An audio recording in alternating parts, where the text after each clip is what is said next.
एकदा काय झालं, एका गावात की नाही एक माणूस होता. तो रोज नदीवर स्नाना करता जायचा. तो घरातून बाहेर पडताना त्याचा मुलगा हट्ट करायचा बरोबर येण्याकरता. मात्र तो मुलगा नदीत उडी मारायला घाबरायचा. मग एक दिवस त्या माणसाने काय केलं, मुलाच्या न कळत त्याला पाण्यात ढकलून दिला. त्याला पोहता यायचं? छे, मुलाला पोहता येतच नव्हतं. मग तो पाण्यात पडला, हातपाय मारायला लागला.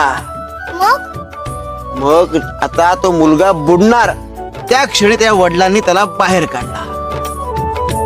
पुन्हा एकदा वडिलांनी मुलाच्या न कळत त्याला पाण्यात ढकलला.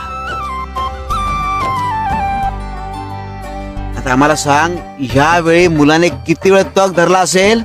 त्याने पुन्हा तेवढाच वेळ तग धरला असेल.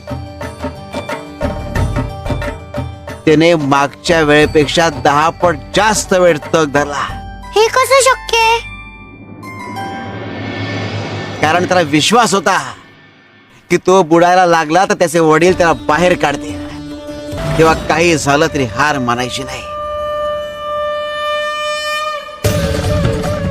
मुलाच्या बाबतीत जे वडिलांनी केलं तेच परमेश्वर तुमच्या बाबतीत करतो. तेव्हा परमेश्वरावर विश्वास